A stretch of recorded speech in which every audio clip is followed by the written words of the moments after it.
Shrikrishna 1900 April 1 ಕ್ಯಾಲಿಫೋರ್ನಿಯಾದಲ್ಲಿ ನೀಡಿದ ಉಪನ್ಯಾಸ.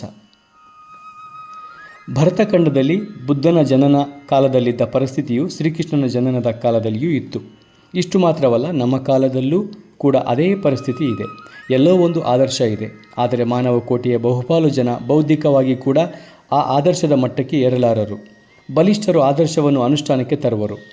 ಅವರಿಗೆ ಅನೇಕ ವೇಳೆ ದುರ್ಬಲರ ವಿಷಯದಲ್ಲಿ ಸಹಾನುಭೂತಿ ಇರುವುದಿಲ್ಲ. ಬಲಾಢ್ಯನಿಗೆ ಬಲಹೀನನು ಭಿಕ್ಷುಕನಂತೆ ಕಾಣುವನು.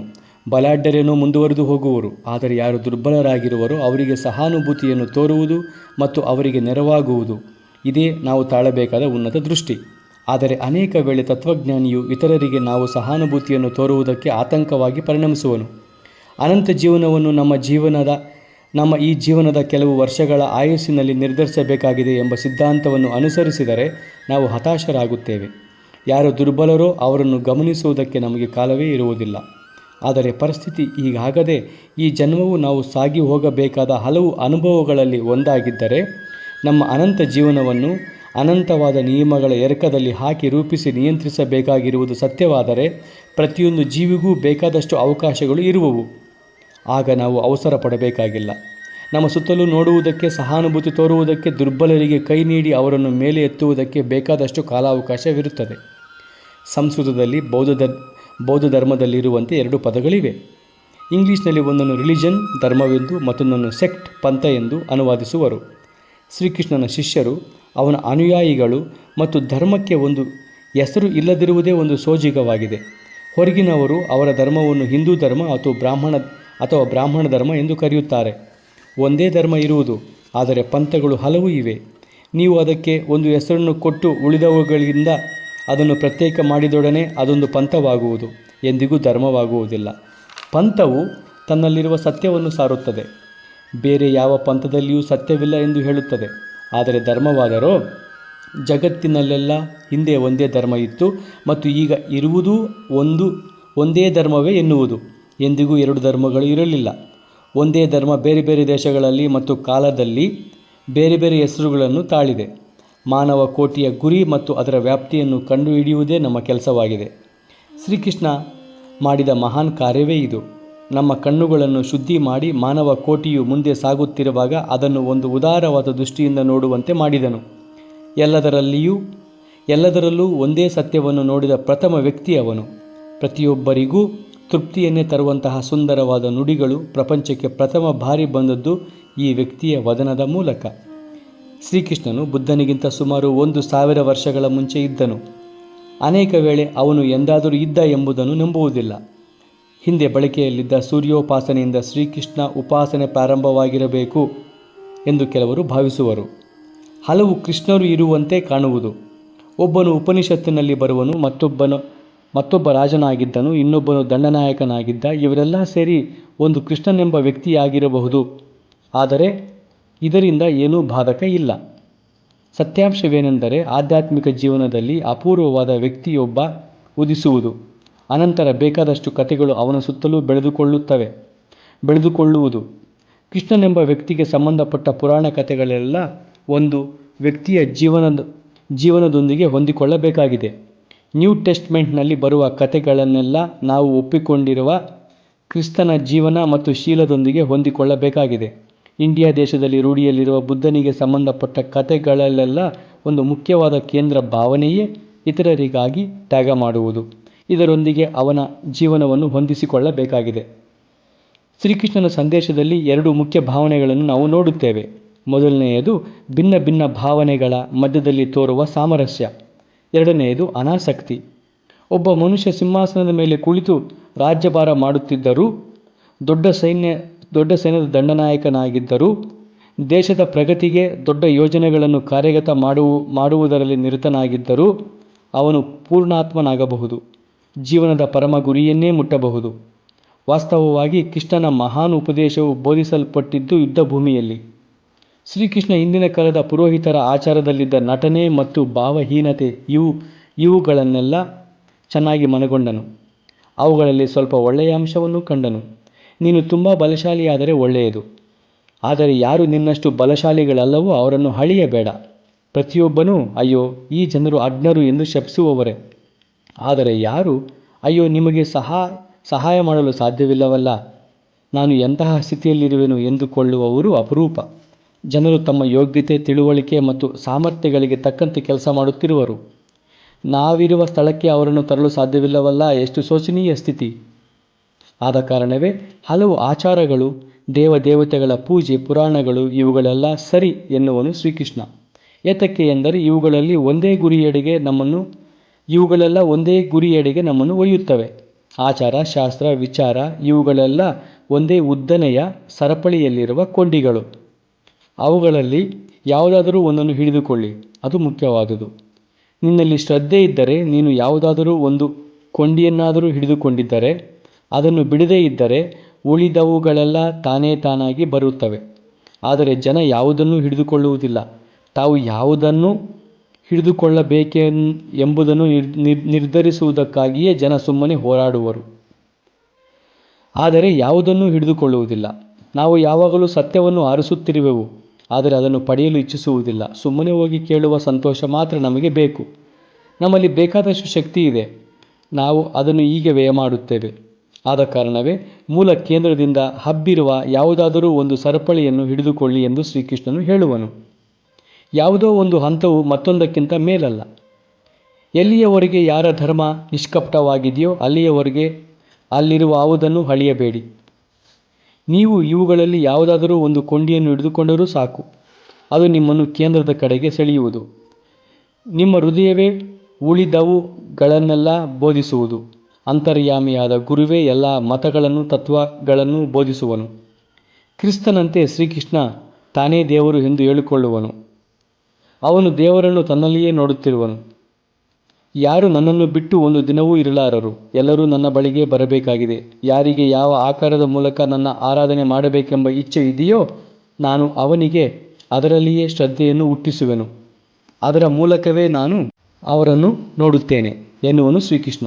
ಅವನ ಹೃದಯ ಜನಸಾಮಾನ್ಯರಿಗಾಗಿ ಮಿಡಿಯುತ್ತಿರುವುದು. ಶ್ರೀಕೃಷ್ಣನು ಸರ್ವತಂತ್ರ ಸ್ವತಂತ್ರ. ಅವನ ಧೈರ್ಯವೇ ನಮ್ಮನ್ನು ಅಂಜಿಸುವುದು. ನಾವು ಎಲ್ಲಕ್ಕೂ ಯಾರನ್ನಾದರೂ ಆಶ್ರಯಿಸುತ್ತಿರುವೆವು. ಯಾವುದಾದರೂ ಸನ್ನಿವೇಶ ನಮ್ಮ ಸಹಾಯಕ್ಕೆ ಬೇಕು. ಯಾರಾದರೂ ಹೇಳುವ ಒಂದೆರಡು ಒಳ್ಳೆಯ ಮಾತುಗಳು ನಮಗೆ ಬೆಂಬಲವಾಗಿರಬೇಕು. ಆತ್ಮವು ಯಾವಾಗ ಯಾವುದನ್ನು ಅವಲಂಬಿಸಿಲ್ಲವೋ, ಜೀವನವನ್ನು ಅವಲಂಬಿಸಿಲ್ಲವೋ, ಅದೇ ತತ್ವದ ಪರಾಕಾಷ್ಠೆ, ಪುರುಷಾಗ್ರಣೆಯ ಪರಾಕಾಷ್ಠೆ. ಪೂಜೆಯು ಕೂಡ ನಮ್ಮನ್ನು ಅದೇ ಗುರಿಯ ಕಡೆಗೆ ಒಯ್ಯುವುದು. ಶ್ರೀಕೃಷ್ಣ ಪೂಜೆಗೆ ಹೆಚ್ಚು ಪ್ರಾಶಸ್ತ್ಯವನ್ನು ಕೊಡುವನು. ದೇವರನ್ನು ಪೂಜಿಸಿ. ಈ ಜಗತ್ತಿನಲ್ಲಿ ಹಲವು ಬಗೆಯ ಪೂಜೆಗಳನ್ನು ನಾವು ನೋಡುತ್ತೇವೆ. ತನ್ನ ಸಂಪತ್ತನ್ನು ಕಳೆದುಕೊಂಡ ಮನುಷ್ಯನಿರುವನು. ಅವನು ದ್ರವ್ಯವನ್ನು ಪಡೆಯಲು ಬೇಕಾದಷ್ಟು ಪ್ರಾರ್ಥಿಸುವನು.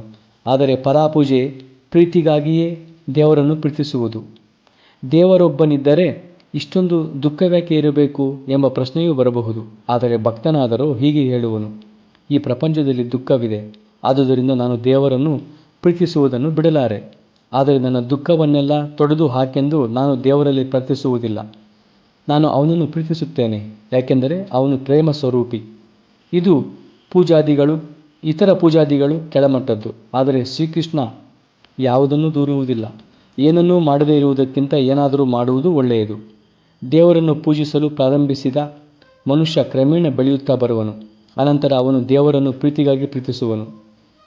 ಈ ಜನ್ಮವನ್ನು ತ್ಯಜಿಸಿ ನಾವು ಪವಿತ್ರತೆಯನ್ನು ಹೇಗೆ ಪಡೆಯಬಲ್ಲೆವು? ನಾವೆಲ್ಲ ಕಾಡಿನ ಗುಹೆಗಳಿಗೆ ಹೋಗಲು ಸಾಧ್ಯವೇ? ಇದರಿಂದ ಏನು ಪ್ರಯೋಜನ? ಮನಸ್ಸನ್ನು ನಿಗ್ರಹಿಸದೇ ಇದ್ದರೆ ಗುಹೆಯಲ್ಲಿದ್ದರೂ ಪ್ರಯೋಜನವಿಲ್ಲ. ಯಾಕೆಂದರೆ ಇದೇ ಮನಸ್ಸು ಅಲ್ಲಿ ಎಲ್ಲ ತರಹದ ಹಾವಳಿಯನ್ನು ಉಂಟು ಮಾಡುವುದು. ಆ ಗುಹೆಯಲ್ಲಿಯೇ 20 ದೆವ್ವಗಳು ಇರುವವು. ಯಾಕೆಂದರೆ ಅವುಗಳೆಲ್ಲ ನಮ್ಮ ಮನಸ್ಸಿನಲ್ಲೇ ಇವೆ. ಮನಸ್ಸು ಸ್ವಾಧೀನದಲ್ಲಿದ್ದರೆ ಗುಹೆಯನ್ನೇ ಎಲ್ಲಿ ಬೇಕಾದರೂ ಮಾಡಿಕೊಳ್ಳಬಹುದು. ನಾವಿರುವ ಕಡೆಯೇ ಇರಬಹುದು. ಜಗತ್ತು ಈಗ ಇರುವ ಸ್ಥಿತಿಗೆ ಕಾರಣ ನಮ್ಮ ಮನಸ್ಸು. ನಮ್ಮ ಆಲೋಚನೆಯೇ ಒಂದು ವಸ್ತುವನ್ನು ಸುಂದರವಾಗಿ ಮಾಡುವುದು. ನಮ್ಮ ಆಲೋಚನೆಯೇ ಅದನ್ನು ವಿಕಾರವಾಗುವಂತೆ ಮಾಡುವುದು. ಈ ಪ್ರಪಂಚವೆಲ್ಲ ನಮ್ಮ ಮನಸ್ಸಿನಲ್ಲಿದೆ. ವಸ್ತುಗಳನ್ನು ಸರಿಯಾದ ರೀತಿಯಲ್ಲಿ ನೋಡುವುದನ್ನು ಅಭ್ಯಾಸ ಮಾಡಿ. ಮೊದಲನೆಯದಾಗಿ ಈ ಪ್ರಪಂಚವನ್ನು ನಂಬಿ. ಪ್ರತಿಯೊಂದಕ್ಕೂ ಅರ್ಥವಿದೆ. ಈ ಪ್ರಪಂಚದಲ್ಲಿ ಇರುವ ಪ್ರತಿಯೊಂದೂ ಒಳ್ಳೆಯದು, ಪವಿತ್ರವಾದುದು, ಸುಂದರವಾದುದು. ನೀವು ಯಾವುದಾದರೂ ಕೆಟ್ಟದ್ದನ್ನು ನೋಡುತ್ತಿರುವಿರಾದರೆ ಅದನ್ನು ನೀವು ಸರಿಯಾಗಿ ಅರ್ಥ ಮಾಡಿಕೊಳ್ಳುತ್ತಿಲ್ಲ ಎಂದು ಭಾವಿಸಿ. ಜವಾಬ್ದಾರಿಯನ್ನು ನಿಮ್ಮ ಮೇಲೆ ಹಾಕಿಕೊಳ್ಳಿ. ಈ ಪ್ರಪಂಚ ಹಾಳಾಗುತ್ತಿದೆ ಎಂದು ನಾವು ಯಾವಾಗಲಾದರೂ ಹೇಳಿದರೆ ನಮ್ಮ ಮನಸ್ಸನ್ನು ನಾವೇ ಶೋಧಿಸಿಕೊಳ್ಳಬೇಕಾಗುತ್ತದೆ. ಆಗ ಗೊತ್ತಾಗುವುದು ವಸ್ತುವಿನ ಸಹಜ ಸ್ಥಿತಿಯನ್ನು ನೋಡುವ ಅಭ್ಯಾಸವನ್ನು ನಾವು ಕಳೆದುಕೊಂಡಿರುವೆವು ಎಂಬುದು. ಹಗಲು ರಾತ್ರಿ ಕೆಲಸ ಮಾಡಿ ನೋಡು, ನಾನು ವಿಶ್ವೇಶ್ವರ, ನನಗೆ ಯಾವ ಕರ್ತವ್ಯವೂ ಇಲ್ಲ. ಪ್ರತಿಯೊಂದು ಕರ್ತವ್ಯವೂ ಬಂಧನ. ಆದರೆ ನಾನು ಕರ್ಮಕ್ಕಾಗಿ ಕರ್ಮವನ್ನು ಮಾಡುತ್ತೇನೆ. ನಾನೇನಾದರೂ ಒಂದು ಕ್ಷಣ ಕೆಲಸ ಮಾಡದೇ ಇದ್ದರೂ ಈ ಪ್ರಪಂಚ ಅನಾಯಕವಾಗುವುದು. ಆದ ಕಾರಣವೇ ಇದು ನನ್ನ ಕರ್ತವ್ಯ ಎಂಬ ಭಾವನೆಯನ್ನು ತ್ಯಜಿಸಿ ಕರ್ಮ ಮಾಡಿ. ಈ ಜಗತ್ತು ಒಂದು ಆಟ, ನೀವು ಅವನ ಆಟದ ಸಂಗಾತಿಗಳು. ಯಾವ ದುಃಖವೂ ಇಲ್ಲದೆ, ಯಾವ ಕಷ್ಟವೂ ಇಲ್ಲದೆ ಕೆಲಸ ಮಾಡಿ. ನಾನು ಬಡವನ ಗುಡಿಸಲಿನಲ್ಲಿ ಭಾಗ್ಯವಂತನ ಮನೆಯಲ್ಲಿ ಹೇಗೆ ಆಟವಾಡುತ್ತಿರುವನು ಎಂಬುದನ್ನು ಗಮನಿಸಿ. ಜನರನ್ನು ಮೇಲೆತ್ತುವುದಕ್ಕಾಗಿ ಕೆಲಸ ಮಾಡಿ. ಅವರು ಅಧೋಗತಿಗೆ ಇಳಿದವರು ಅಥವಾ ಪಾಪಿಗಳು ಎಂದಲ್ಲ. ಶ್ರೀಕೃಷ್ಣ ಇದನ್ನು ಹೇಳುವುದಿಲ್ಲ. ಈ ಜಗತ್ತಿನಲ್ಲಿ ಒಳ್ಳೆಯ ಕೆಲಸ ಎಷ್ಟು ಕಡಿಮೆ, ಏತಕ್ಕೆ ಎಂಬುದನ್ನು ನಿಮಗೆ ಗೊತ್ತೇ? ನಮ್ಮ ಮಹಿಳೆಯೊಬ್ಬಳು ಬಡ ಜನರಿರುವ ಬಿಡಾರಕ್ಕೆ ಹೋಗಿ, ಅಯ್ಯೋ ದರಿದ್ರನೇ, ಇದನ್ನು ತೆಗೆದುಕೊಂಡು ಸುಖವಾಗಿರು ಎಂದು ಕಾಸನ್ನು ಎಸೆಯುತ್ತಾಳೆ. ಅಥವಾ ದಾರಿಯಲ್ಲಿ ಹೋಗುತ್ತಿರುವ ಕುಲೀನ ಮಹಿಳೆಯೊಬ್ಬಳು ಒಬ್ಬ ಬಡವನನ್ನು ಅಲ್ಲಿ ನೋಡುವಳು. ಆಗ ಅವನಿಗೊಂದು 5 ಕಾಸಿನ ಬಿಲ್ಲೆಯನ್ನು ಎಸೆಯುವಳು. ಈ ಕೆಲಸದ ಹಿಂದೆ ಇರುವ ಈಶ್ವರನ ನಿಂದೆಯನ್ನು ನೋಡಿ. ನಿಮ್ಮ ಟೆಸ್ಟ್ಮೆಂಟ್ನಲ್ಲಿಯೇ ನಮಗೆ ದೇವರು ತನ್ನ ಸಂದೇಶವನ್ನು ಹೀಗೆ ಸಾರಿರುವುದರಿಂದ ನಾವು ಧನ್ಯರು. ಜೀಸಸ್ ಹೀಗೆ ಹೇಳುವನು, ಈ ಕನಿಷ್ಠ ಪಕ್ಷದ ಸಹೋದರರಿಗೆ ಯಾರು ಎಳ್ಳಷ್ಟು ಉಪಕಾರ ಮಾಡುವರೋ ಅವರು ಅದನ್ನು ನನಗೇ ಮಾಡುತ್ತಿರುವರು. ನಾವು ಇತರರಿಗೆ ಸಹಾಯ ಮಾಡುವೆವು ಎಂದು ತಿಳಿಯುವುದು ಪಾಷಂಡತನ. ಮತ್ತೊಬ್ಬನಿಗೆ ಸಹಾಯ ಮಾಡುವೆವು ಎಂಬ ಭಾವನೆಯನ್ನು ಮೊದಲು ಆಮೂಲಾಗ್ರವಾಗಿ ಕಿತ್ತುಹಾಕಿ, ನಂತರ ಪೂಜೆಗೆ ಹೋಗಿ, ಭಗವಂತನ ಮಕ್ಕಳೇ, ನಿಮ್ಮ ಪ್ರಭುವಿನ ಮಕ್ಕಳು ಎಂದರೆ ತಂದೆಯ ಬೇರೆ ಬೇರೆ ರೂಪಗಳು ಮಾತ್ರ. ನೀವು ಅವನ ಸೇವಕರು. ಜೀವಂತ ದೇವರಿಗೆ ಸೇವೆ ಸಲ್ಲಿಸಿ. ದೇವರು ಕುರುಡನಂತೆ, ಕುಂಟನಂತೆ, ದೀನನಂತೆ, ಪಟಿಂಗನಂತೆ ನಿಮ್ಮ ಬಳಿಗೆ ಬರುವನು. ಅವನನ್ನು ಪೂಜಿಸುವುದಕ್ಕೆ ನಿಮಗೆ ಎಂತಹ ಅದ್ಭುತವಾದ ಅವಕಾಶ ಸಿಕ್ಕುವುದು. ನೀವು ಯಾವಾಗ ಅವನಿಗೆ ಸಹಾಯ ಮಾಡುತ್ತಿರುವೆ ಎಂದು ಭಾವಿಸುವಿರೋ ಆಗ ನೀವು ಮಾಡಿರುವುದನ್ನೆಲ್ಲ ಹಾಳು ಮಾಡಿಕೊಳ್ಳುವಿರಿ, ಅಧೋಗತಿಗೆ ಬರುವಿರಿ. ಇದನ್ನು ಚೆನ್ನಾಗಿ ತಿಳಿದುಕೊಂಡು ಕೆಲಸ ಮಾಡಿ. ಇದರಿಂದ ಏನಾಗುವುದು ಎಂದು ನೀವು ಕೇಳಬಹುದು. ಕೆಲಸದ ಅನಂತರ ನಿಮಗೆ ಯಾವ ನಿರಾಶೆಯೂ ಆಗುವುದಿಲ್ಲ, ಯಾವ ವ್ಯಸನವೂ ಆಗುವುದಿಲ್ಲ. ಕೆಲಸ ಒಂದು ಗುಲಾಮಗಿರಿಯಾಗುವುದಿಲ್ಲ. ಅದೊಂದು ಬರೀ ಆಟವಾಗುವುದು. ಅದೇ ಸಂತೋಷದಾಯಕವಾಗುವುದು. ಕೆಲಸ ಮಾಡಿ, ಆದರೆ ಅನಾಸಕ್ತರಾಗಿರಿ. ಇದೇ ನಿಜ ರಹಸ್ಯ. ನೀವು ಆಸಕ್ತರಾದರೆ ದುಃಖ ಪಡಬೇಕಾಗುವುದು. ನಾವು ಜೀವನದಲ್ಲಿ ಯಾವುದೇ ಕೆಲಸವನ್ನು ಮಾಡಲಿ ಅದರೊಂದಿಗೆ ಅನಾಸಕ್ತರಾಗಿರುವೆವು. ಇಲ್ಲೊಬ್ಬ ಮನುಷ್ಯನು ನನಗೆ ಕಟುವಾಗಿ ಮಾತನಾಡುವನು. ಆಗ ಕೋಪ ನನ್ನ ಮನಸ್ಸಿನಲ್ಲಿ ಏಳುವಂತೆ ಕಾಣುವುದು. ಕೆಲವೇ ಕ್ಷಣಗಳಲ್ಲಿ ಕೋಪ ಮತ್ತು ನಾನು ಬೆರೆತು ಹೋಗುವೆವು. ಆಗ ದುಃಖವಾಗುವುದು. ದೇವರೊಬ್ಬನಲ್ಲಿ ಮಾತ್ರ ಆಸಕ್ತರಾಗಿ, ಮತ್ತಾವುದಕ್ಕೂ ಬೇಡ. ಏಕೆಂದರೆ ಉಳಿದವುಗಳೆಲ್ಲ ಅಸತ್ಯ. ಅಸತ್ಯಕ್ಕೆ ನಾವು ಆಸಕ್ತರಾದರೆ ದುಃಖ ನಮಗೆ ತಪ್ಪಿದ್ದಲ್ಲ. ಸತ್ಯವಾಗಿರುವುದೇ ಉಳಿಯುವುದು. ಒಂದೇ ಅಸ್ತಿತ್ವ ಇರುವುದು. ಅಲ್ಲಿ ದೃಗ್ ಮತ್ತು ದೃಶ್ಯದ ಭೇದವಿಲ್ಲ. ಅನಾಸಕ್ತವಾದ ಪ್ರೀತಿ ನಮ್ಮನ್ನು ದುಃಖಕ್ಕೆ ಗುರಿ ಮಾಡಲಾರದು. ನೀವು ಯಾವ ಕೆಲಸವನ್ನಾದರೂ ಮಾಡಿ, ಬೇಕಾದರೆ ಮದುವೆಯಾಗಿ ಮಕ್ಕಳನ್ನು ಪಡೆಯಿರಿ. ನಿಮಗೆ ಏನು ಬೇಕೋ ಅದನ್ನು ಮಾಡಿ. ಯಾವುದೂ ನಿಮಗೆ ವ್ಯಥೆಯನ್ನು ತರಲಾರದು. ನನ್ನದು ಎಂಬ ಭಾವನೆಯನ್ನು ಕಡೆಗಣಿಸಿ. ಕರ್ತವ್ಯಕ್ಕಾಗಿ ಕರ್ತವ್ಯವನ್ನು ಮಾಡಿ, ಕರ್ಮಕ್ಕಾಗಿ ಕರ್ಮವನ್ನು ಮಾಡಿ. ಅದರಿಂದ ನಿಮಗೇನಂತೆ?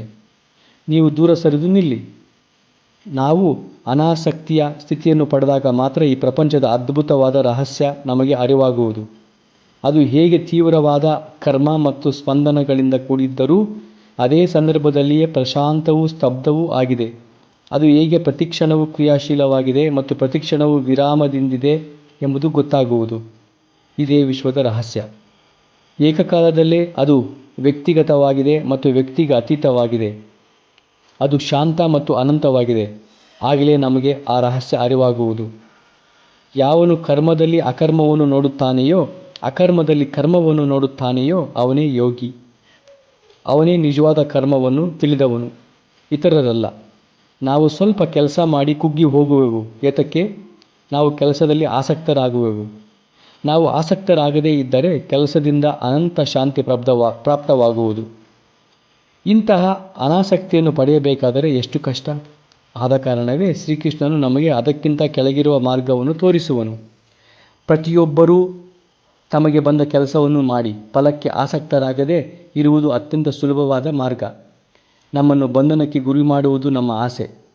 ನಮ್ಮ ಕರ್ಮದ ಫಲಕ್ಕೆ ಕೈಯೊಡ್ಡಿದರೆ ಅದು ಒಳ್ಳೆಯದಾಗಲಿ ಕೆಟ್ಟದ್ದಾಗಲಿ ಅದನ್ನೇ ಸಹಿಸಬೇಕಾಗುತ್ತದೆ. ಆದರೆ ನಾವು ನಮಗೋಸುಗ ಕೆಲಸ ಮಾಡದೆ ಕೇವಲ ಭಗವಂತನನ್ನು ಕೊಂಡಾಡುವುದಕ್ಕೆ ಮಾತ್ರ ಮಾಡಿದರೆ ಫಲಗಳು ತಮ್ಮನ್ನು ತಾವು ನೋಡಿಕೊಳ್ಳುವವು. ಕೆಲಸ ಮಾಡುವುದಕ್ಕೆ ಮಾತ್ರ ನಿನಗೆ ಅಧಿಕಾರ, ಅದರಿಂದ ಬರುವ ಫಲಗಳಿಗಲ್ಲ. ಸಿಪಾಯಿ ಯಾವ ಪ್ರತಿಫಲವನ್ನು ಎದುರು ನೋಡದೆ ಕೆಲಸ ಮಾಡುವನು. ಅವನು ತನ್ನ ಕರ್ತವ್ಯವನ್ನು ಮಾಡುವನು. ಸೋಲು ಬಂದರೆ ಅದು ದಂಡನಾಯಕನಿಗೆ ಸೇರಿದ್ದು, ತನಗಲ್ಲ. ನಾವು ಪ್ರೀತಿಗಾಗಿ ನಮ್ಮ ಕರ್ತವ್ಯವನ್ನು ಪರಿಪಾಲಿಸುವೆವು. ಎಲ್ಲರ ಪ್ರೇಮಕ್ಕೆ ಮತ್ತು ಭಗವಂತನ ಪ್ರೇಮಕ್ಕೆ ಮಾತ್ರ ಕರ್ತವ್ಯ. ಎಲ್ಲರ ಪ್ರೇಮಕ್ಕೆ ಮತ್ತು ಭಗವಂತನ ಪ್ರೇಮಕ್ಕೆ ಮಾತ್ರ ಕರ್ತವ್ಯ. ನೀವು ಬಲಶಾಲಿಗಳಾದರೆ ವೇದಾಂತ ತತ್ವವನ್ನು ಸ್ವೀಕರಿಸಿ ಸ್ವತಂತ್ರರಾಗಿ. ಅದು ಸಾಧ್ಯವಿಲ್ಲದೇ ಇದ್ದರೆ ದೇವರನ್ನು ಪೂಜಿಸಿ. ಅದು ಸಾಧ್ಯವಿಲ್ಲದೇ ಇದ್ದರೆ ಯಾವುದಾದರೂ ವಿಗ್ರಹವನ್ನು ಪೂಜಿಸಿ. ಇದನ್ನು ಮಾಡುವುದಕ್ಕೆ ನಿಮಗೆ ಶಕ್ತಿ ಇಲ್ಲದೇ ಇದ್ದರೆ ಲಾಭದಾಸೆ ಇಲ್ಲದೆ ಯಾವುದಾದರೂ ಒಳ್ಳೆಯ ಕೆಲಸವನ್ನು ಮಾಡಿ. ನಿಮ್ಮಲ್ಲಿ ಇರುವುದನ್ನೆಲ್ಲ ಭಗವಂತನ ಸೇವೆಗಾಗಿ ಅರ್ಪಿಸಿ. ಹೋರಾಡಿ. ಪತ್ರವಾಗಲಿ, ಪುಷ್ಪವಾಗಲಿ, ಜಲವಾಗಲಿ, ನೀನು ಯಾವುದನ್ನು ನನಗೆ ಅರ್ಪಿಸುವೆಯೋ ಅದನ್ನು ನಾನು ಸ್ವೀಕರಿಸುವೆನು. ನಿನಗೆ ಮಾಡಲು ಸಾಧ್ಯವಿಲ್ಲದೇ ಇದ್ದರೆ ಒಂದು ಒಳ್ಳೆಯ ಕೆಲಸವನ್ನು ಮಾಡಲು ಇದನ್ನು ಆಗದೇ ಇದ್ದರೆ ಭಗವಂತನಲ್ಲಿ ಶರಣಾಗು. ದೇವರು ಎಲ್ಲರ ಹೃದಯದಲ್ಲಿಯೂ ನೆಲೆಸಿ ಅವರನ್ನು ಯಂತ್ರದಂತೆ ಚಲಿಸುತ್ತಿರುವನು. ನೀನು ನಿನ್ನ ಪ್ರಾಣ ಮನಸ್ಸುಗಳೆರಡನ್ನೂ ಅವನಿಗೆ ಅರ್ಪಿಸಿ ಅವನಲ್ಲಿ ಶರಣಾಗು. ಶ್ರೀಕೃಷ್ಣ ಗೀತೆಯಲ್ಲಿ ಪ್ರೀತಿಯ ವಿಷಯವಾಗಿ ಬೋಧಿಸಿದ ಕೆಲವು ಭಾವನೆಗಳು ಇವು. ಇತರ ಪವಿತ್ರ ಗ್ರಂಥಗಳಲ್ಲಿಯೂ ಪ್ರೇಮದ ಮೇಲೆ ಬೋಧನೆಗಳಿವೆ. ಬುದ್ಧ ಮತ್ತು ಯೇಸು ಕೂಡ ಅದನ್ನು ಬೋಧಿಸಿದರು. ಶ್ರೀಕೃಷ್ಣನ ಜೀವನದ ವಿಷಯವಾಗಿ ಕೆಲವು ಮಾತುಗಳು. ಕೃಷ್ಣನ ಜೀವನಕ್ಕೂ ಜೀಸಸ್ನ ಜೀವನಕ್ಕೂ ಹಲವು ಸಾಮ್ಯಗಳಿವೆ. ಯಾರು ಯಾರಿಂದ ತೆಗೆದುಕೊಂಡರು ಎಂಬ ವಿಷಯದಲ್ಲಿ ಚರ್ಚೆ ನಡೆಯುತ್ತಿದೆ. ಎರಡು ಕಡೆಯೂ ದುರಾತ್ಮರಾದ ರಾಜರಿದ್ದರು. ಇಬ್ಬರೂ ಗೊಂತಿನಲ್ಲಿ ಹುಟ್ಟಿದರು. ಎರಡು ಸಂದರ್ಭಗಳಲ್ಲಿಯೂ ಮಾತಾಪಿತರು ಬದ್ಧರಾಗಿದ್ದರು. ಇಬ್ಬರನ್ನು ದೇವದೂತರು ಬಿಡಿಸಿದರು. ಎರಡು ಸಂದರ್ಭಗಳಲ್ಲಿಯೂ ಆ ವರುಷ ಹುಟ್ಟಿದ ಮಕ್ಕಳನ್ನೆಲ್ಲ ಕೊಂದರು. ಬಾಲ್ಯ ಒಂದೇ, ಕೊನೆಗೆ ಇಬ್ಬರೂ ಹತರಾದರು. ಶ್ರೀಕೃಷ್ಣನು ಆಕಸ್ಮಿಕವಾಗಿ ಸತ್ತನು. ತನ್ನನ್ನು ಕೊಂದವರನ್ನೇ ವೈಕುಂಠಕ್ಕೆ ಒಯ್ದನು. ಕ್ರಿಸ್ತನು ಹತನಾದನು ಮತ್ತು ಡಕಾಯಿತನನ್ನೇ ಕ್ಷಮಿಸಿ ಅವನನ್ನು ಸ್ವರ್ಗಕ್ಕೆ ಒಯ್ದನು. ನ್ಯೂ ಟೆಸ್ಟ್ಮೆಂಟ್ ಮತ್ತು ಗೀತೆ ಬೋಧನೆಯಲ್ಲಿ ಹಲವು ಸಮಾನ ಭಾವನೆಗಳು ಬರುತ್ತವೆ. ಮಾನವ ಭಾವನೆ ಒಂದೇ ಜಾಡನ್ನು ಹಿಡಿಯುವುದು. ಶ್ರೀಕೃಷ್ಣನ ಮಾತಿನಲ್ಲಿ ನಿಮಗೆ ಉತ್ತರವನ್ನು ಹೇಳುತ್ತೇನೆ. ಎಂದು ಧರ್ಮ ಕ್ಷೀಣವಾಗಿ ಅಧರ್ಮ ಹೆಚ್ಚಾಗುವುದೋ ಆಗ ನಾನು ಪುನಃ ಬರುವೆನು.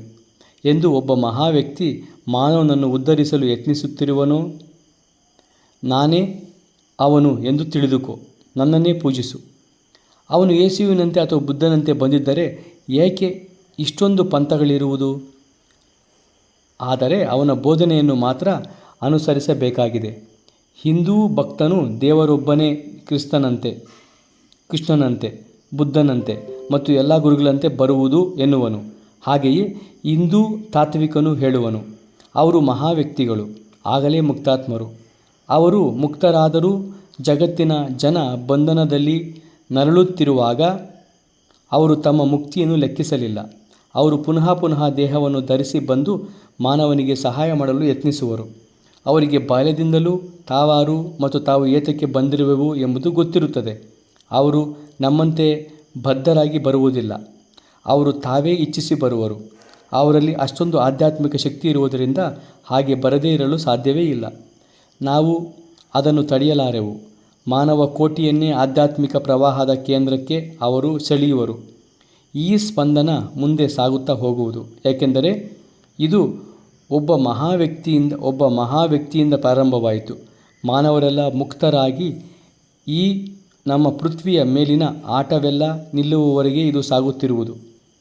ನಾವು ಅಧ್ಯಯನ ಮಾಡುತ್ತಿರುವ ಮಹಾ ಗುರುಗಳಿಗೆ ಜಯವಾಗಲಿ. ಪ್ರಪಂಚದ ಜೀವಂತ ದೇವರುಗಳು ಅವರು. ನಾವು ಪೂಜಿಸುವುದಕ್ಕೆ ಯೋಗ್ಯವಾದ ವ್ಯಕ್ತಿಗಳು ಅವರು. ದೇವರು ನನ್ನ ಬಳಿಗೆ ಬಂದರೆ ಅವನು ಒಂದು ಮಾನವಾಕಾರವನ್ನು ಧರಿಸಿದ್ದರೆ ಮಾತ್ರ ಅವನನ್ನು ಗುರುತು ಹಿಡಿಯಬಹುದು. ಅವನು ಎಲ್ಲೆಲ್ಲಿಯೂ ಇರುವನು, ಆದರೆ ನಾವು ಅವನನ್ನು ನೋಡಿರುವೆವೇ? ಅವನನ್ನು ಮಾನವನಂತೆ ಮಾತ್ರ ನಾವು ಅರ್ಥ ಮಾಡಿಕೊಳ್ಳಬಲ್ಲೆವು. ಮಾನವ ಮತ್ತು ಪ್ರಾಣಿಗಳಲ್ಲಿ ದೇವರ ಆವಿರ್ಭಾವಗಳಿವೆ. ಆದರೆ ಈ ಮಾನವ ಕೋಟಿಯ ಬೋಧಕರಾದರೋ ನಾಯಕರು, ಗುರುಗಳು ಆದ ಕಾರಣ ಯಾರ ಪಾದಕಮಲಗಳನ್ನು ದೇವತೆಗಳು ಪೂಜಿಸುತ್ತಿರುವರೋ ಅಂತಹ ನಿನಗೆ ನಮಸ್ಕಾರ. ಮಾನವ ಕೋಟಿಯ ನಾಯಕರೇ ನಿಮಗೆ ನಮಸ್ಕಾರ. ಮಹಾಗುರುಗಳೇ ನಿಮಗೆ ನಮಸ್ಕಾರ. ನಾಯಕರೇ ಎಂದೆಂದಿಗೂ ನಿಮಗೆ ನಮ್ಮ ನಮಸ್ಕಾರಗಳು.